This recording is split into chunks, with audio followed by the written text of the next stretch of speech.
I want to talk about relationships for a second because a friend of mine was stunned and amazed that I don't get jealous in relationships anymore like I did when I was younger. And I wanted to explain to him, I explained to him, it's by the time you get jealous, in my opinion, that relationship is over. You understand what I'm saying? Because all of the behaviors that a person would display to make themselves seem available to the other person either mean they don't want you, or they're trying really hard to get your attention and doing it in an unconstructive way. I don't get jealous. I think of relationships like jobs. You understand what I'm saying? You punch in, you give everything you have, you use your skills to the best of their ability, you try to make sure that the business, aka the relationship, is strengthening and getting better and stronger and improving and growing. And then at the end of 50 years, you punch out one last time.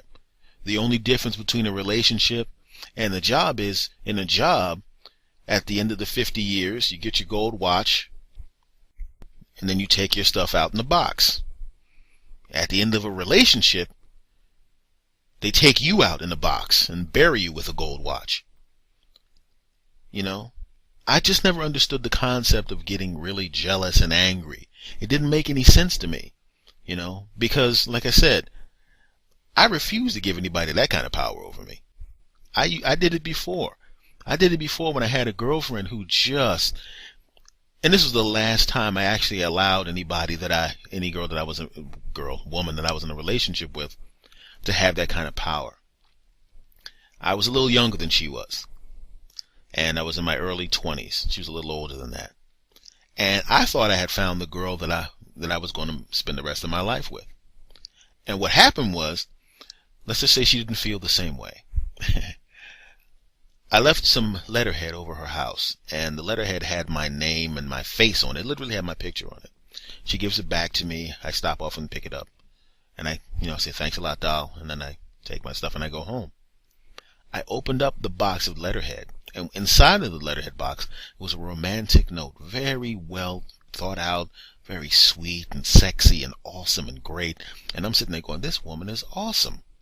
This is a wonderful thing to do. I guess she's trying to, say thank you for what I did for her, because what I had done for her was I went to her job, and she thought I was just going there to say hello.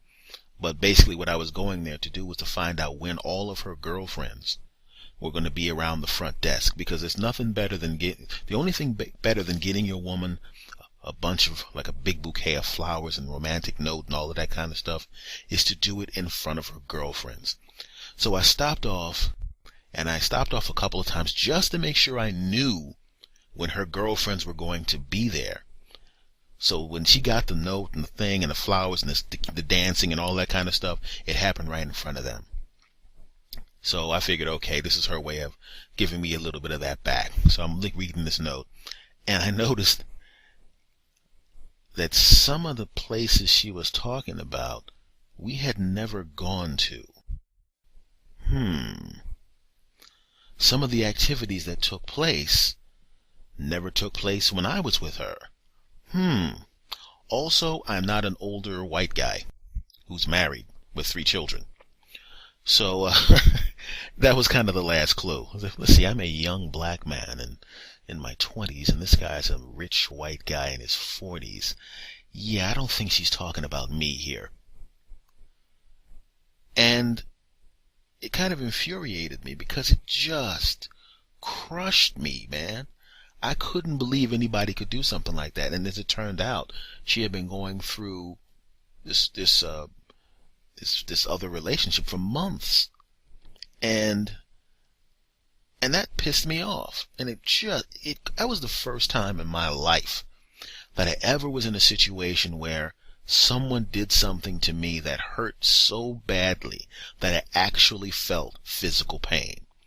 At that point in my life, I didn't really think that was possible to do. I thought that was just complete horsepucky, that somebody could do or say something to you that would literally cause physical pain. But I now know that that's true. And what made it worse was not only the fact that another guy was in bed with the woman that I really cared about, that another guy was up inside her and touching her in ways that that shouldn't happen when you're in a relationship, I started noticing that, wait a minute, and this is what I was thinking, hold it a second. As I pulled the papers out, I started to notice that not only was had she written this love note to this other guy, after the pain subsided a little bit, I realized, wait a minute, she was actually practicing this love note on my stationery. And the stationery had a picture of me smiling from the stationery. So she's literally writing rough drafts of a love note to another guy while looking at my smiling face come up from the paper. And that's when it hit me. I was so stupid. I was literally in the kind of pain that even when I had a car accident 5 or 6 years later, that didn't hurt as bad as seeing this note, or these notes in this rough drafts. And obviously that relationship ended.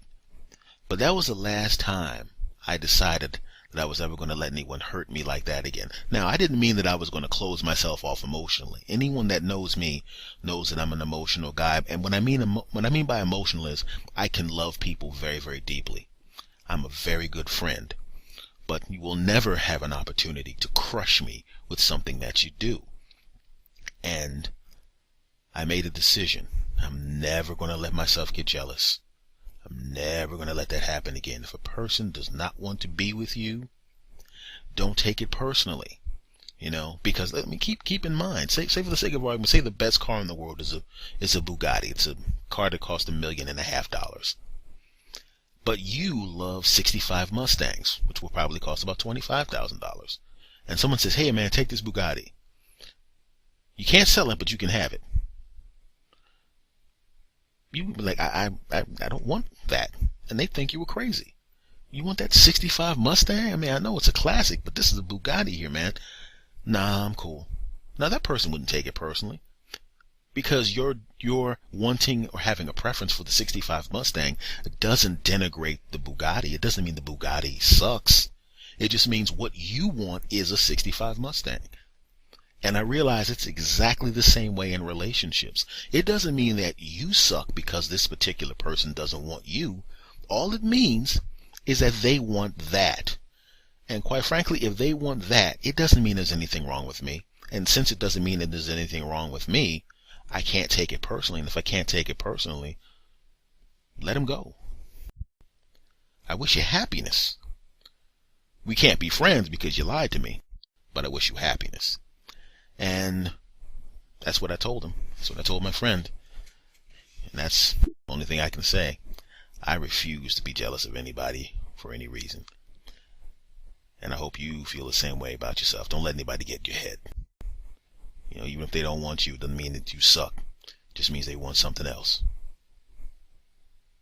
Take care.